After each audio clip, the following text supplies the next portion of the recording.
जय हिंद।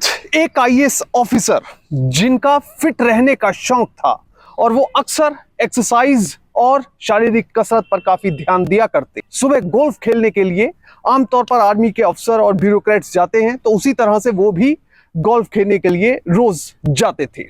पर मई को अचानक से उनके घर पर कुछ ऐसा हुआ जो उन्होंने शायद अपने जीवन में कभी सोचा भी नहीं था। वो गोल्फ खेलने के लिए घर से निकले, पर जब वापस आए तो घर पर पत्नी की हत्या हो चुकी थी। एक समझदार पढ़े लिखे ब्यूरोक्रेट की तरह उन्होंने घर में सुरक्षा के पुख्ता प्रबंध किए हुए थे, पर इसके बावजूद कोई आया और 15 से 20 मिनट के बीच में, ज्यादा से ज्यादा 30 मिनट के बीच में पत्नी की हत्या करके चला गया। घर से सीसीटीवी की फुटेज इसलिए उड़ा दी गई ताकि अपराधी को पकड़ा ना जा सके।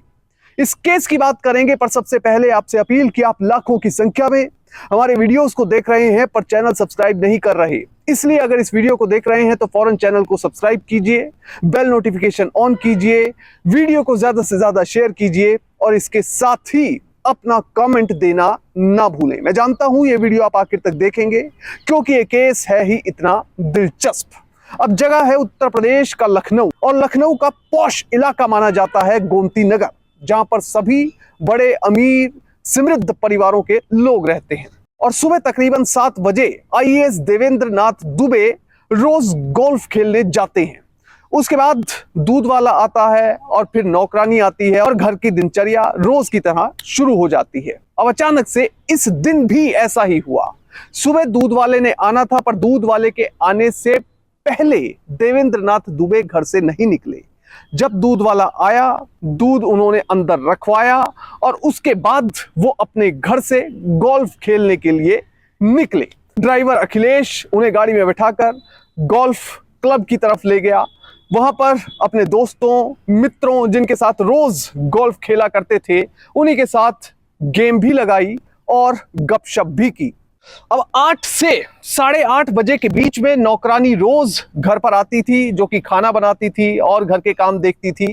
पर इस दिन नौकरानी भी छुट्टी पर है, इसलिए पत्नी ने अब दूध गर्म करना था। दूध गर्म करने के लिए गैस पर रखा गया, पर अचानक से एक घंटी बजती है। घंटी जैसे ही बजी, पत्नी मोहिनी दुबे घर से बाहर देखने के लिए निकलती हैं और वो देखती हैं कि कोई व्यक्ति आया है। वो अपना दरवाजा खोल देती हैं। फर्स्ट फ्लोर पर वो रहती हैं। लोहे के चैनल वाला एक दरवाजा वो तभी खोलती हैं जब कोई जान पहचान वाला व्यक्ति घर पर आता है। उन्होंने दरवाजा खोला, वो व्यक्ति घर में दाखिल हुआ। उसके बाद फिर जो हुआ उसे देखकर सुनकर सभी के पैरों तले जमीन निकल गई और आईएएस अधिकारी पति का रो रो कर बुरा हाल है। दरअसल जैसे ही ये व्यक्ति घर पर आया, उसने देवेंद्र नाथ दुबे की पत्नी मोहिनी दुबे की हत्या कर दी। उनका गला घोटा गया और उनकी हत्या कर दी गई। अब हत्या करने के बाद ये हत्यारे घर से भाग निकले और जब देवेंद्र नाथ दुबे घर वापस आए, तकरीबन 1.5 से 2 घंटे बिताने के बाद जब वो घर वापस आए, उन्होंने जब घंटी बजाई तो घंटी पर कोई बाहर नहीं आया। उन्होंने देखा कि दरवाजा खुला हुआ है। वो घर के अंदर एंटर हुए तो देखा कि पत्नी किचन के पास, स्टोर और किचन के बीच में जो एक रास्ता है, या यूं कहे कि जो जगह है, वहां पर पत्नी मोहिनी दुबे गिरी हुई पड़ी थी। बेसुध पत्नी को देखते ही देवेंद्र नाथ दुबे अचानक से हड़बड़ा गए। उन्हें समझ नहीं आया। पहले उन्हें यह लगा कि शायद पत्नी बेहोश हो गई हैं, पर जब उनके पास जाकर देखा तो पता चला कि पत्नी अब इस दुनिया में नहीं रही हैं, किसी ने उनकी हत्या कर दी है। अब इतनी हड़बड़ी में पुलिस को फोन किया गया। पुलिस आई और पुलिस ने अपनी प्रारंभिक जांच शुरू की। अब जब पुलिस ने जांच शुरू की, एफआईआर रजिस्टर किया, उसमें पता यह चला कि घर पर जो भी व्यक्ति आया था उसने हत्या तो की, पर सबूत ना छोड़ने की कोशिश भी की। सबसे पहली बात जो नोटिस की गई कि गला दबाकर मोहिनी दुबे की हत्या की गई, पर शरीर को पानी से साफ भी किया गया।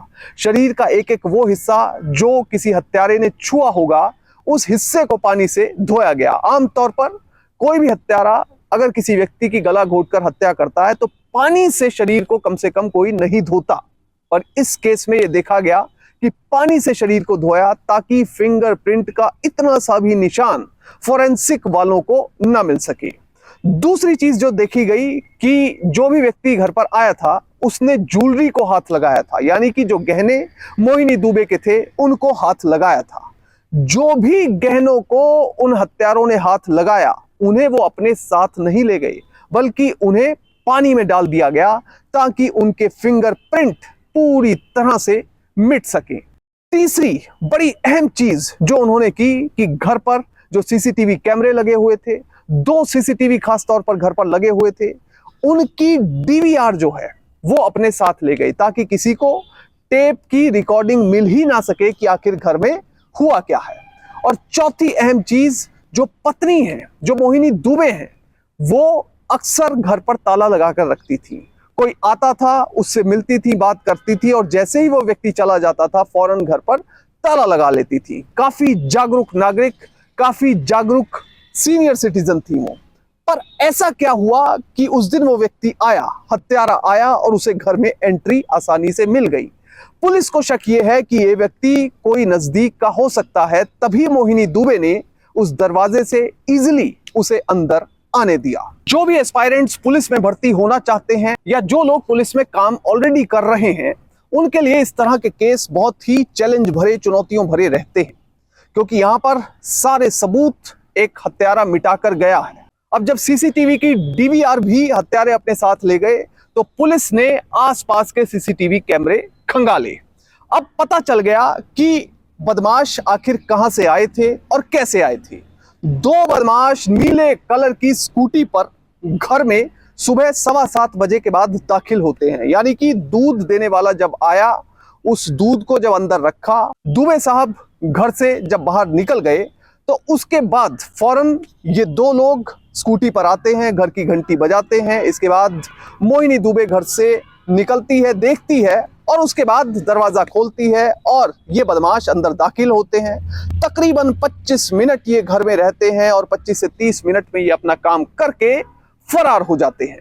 अब सवाल ये खड़ा होता है कि आखिर इस हत्या को अंजाम क्यों दिया गया। प्राइमा फेसाई घर में जितनी भी चीजें थी, महंगी चीजें, चाहे ज्वेलरी हो या थोड़ा बहुत कैश हो या और कोई चीज हो, कोई भी घर से हिली नहीं थी। किसी भी चीज को चुराया नहीं गया था। बस ये था कि किसी चीज को उठाकर पानी में फेंक दिया, किसी चीज को उठाकर इधर से उधर रख दिया।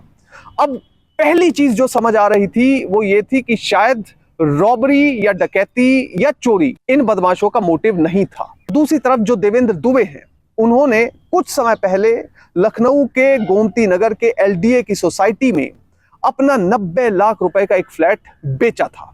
फ्लैट बेचने के बाद जो पैसा आया होगा, बदमाशों को हो सकता है ये लगा हो कि घर में पैसा पड़ा है, और इस पैसे को बरामद करने के लिए उन्होंने घर में घुसने का प्लान बनाया। जब उन्होंने घर में घुसकर पैसे को लूटना चाहा तो हत्या को अंजाम देना पड़ा, क्योंकि मोहिनी दुबे ने इसका विरोध किया होगा। पर यह सच्चाई नहीं थी। आईएएस देवेंद्र दुबे का कहना है कि उन्होंने घर पर कोई पैसा रखा ही नहीं था। जैसे ही उनका फ्लैट बिका, सारा पैसा अकाउंट में आया और उसी पैसे के जरिए उन्होंने एक दूसरा फ्लैट गोमती नगर एक्सटेंशन में खरीदना था, जिसके लिए सौदा भी लगभग तय हो चुका था और जल्द ही वो उसके लिए पैसे भी देने वाले थे। अब पुलिस इन्वेस्टिगेशन के दौरान बदमाश पहचान में आखिर शुरुआत में क्यों नहीं आए। पहली चीज, उन्होंने मुंह पर कपड़ा बांधा हुआ था, सिर पर हेलमेट लिया हुआ था और साथ में घर से सीसीटीवी की डीवीआर लेकर भाग गए। अब जो ये अधिकारी हैं, अगर इनकी बात करें तो साल 2009 में वो अपनी नौकरी से, आईएएस की नौकरी से रिटायर हो गए। वो एक पीसीएस अधिकारी के तौर पर भर्ती हुए थे। फिर बाद में जब नौकरी आगे बढ़ती है तो पीसीएस से उनका आईएएस में प्रमोशन हो जाता है। फिर आईएएस अधिकारी के तौर पर उन्होंने कई जगह अपनी सेवाएं दी। वो कई जिलों के डीएम रहे, रायबरेली के डीएम रहे, प्रयागराज में डिविजनल कमिश्नर रहे और इसके साथ ही कई महत्वपूर्ण पदों पर दुबे साहब ने काम किया। अब जो पहली पत्नी हैं, उनकी बीमारी के चलते मृत्यु हो गई थी। इसके बाद साल 2009 में दुबे साहब को रिटायर होना था, तो उससे ठीक 2 साल पहले 2007 में उन्होंने दूसरी शादी कर ली मोहिनी दुबे से। अब जो पहली पत्नी है, उनके 2 बेटे हैं, एक का नाम प्रांजल है, दूसरे का नाम प्रतीक है। रिपोर्टेड फैक्ट्स के मुताबिक दुबे साहब के घर पर अखिलेश नामक एक युवक 13 साल से ड्राइवर के तौर पर नौकरी कर रहा है। वही उन्हें गोल्फ क्लब लेकर जाता है, वहां से लेकर वापस आता है। अब जिस दिन उनकी पत्नी की हत्या की गई। उस दिन जो नौकरानी खाना बनाने वाली आती थी वो छुट्टी पर गई हुई थी और इसी के लिए दुबे साहब ने अपने ड्राइवर अखिलेश को कहा था कि तुम खाना बनाने के लिए आ जाना। उसने कहा साहब मैं तो नहीं आ पाऊंगा, मैं अपने छोटे भाई रवि को आपके घर खाना बनाने के लिए भेज दूंगा। इसके अलावा 4 और नौकर दुबे साहब के घर काम किया करते थे और साथ में किराएदार भी घर पर रहते थे, पर कुछ ही दिन पहले उन्होंने यहां से कहीं और शिफ्ट कर लिया था। बहरहाल इस केस में पुलिस ने अज्ञात लोगों के खिलाफ हत्या का मामला दर्ज कर लिया है। इन्वेस्टिगेशन बहुत तेजी से चल रही है, पर दूसरी तरफ इस पूरे केस को देखने के बाद सीख क्या मिलती है, खासतौर पर उन लोगों को, उन सीनियर सिटीजन्स को जो अकेले घर पर रहते हैं, जिनके बच्चे या तो विदेश चले गए हैं या फिर घर पर नहीं रहते। उन सीनियर सिटीजन्स को, उन लोगों को खास तौर पर अपना बहुत ज्यादा ध्यान रखना चाहिए। खास तौर पर ऐसे लोग जिन्हें आप नहीं जानते, उन्हें घर में प्रवेश देना कितना ज्यादा नुकसानदायक हो सकता है वो आपको इस केस से पता चल ही गया होगा। इसलिए किसी भी कीमत पर ऐसे किसी व्यक्ति को घर में प्रवेश ना दें जब आप घर में अकेले हों।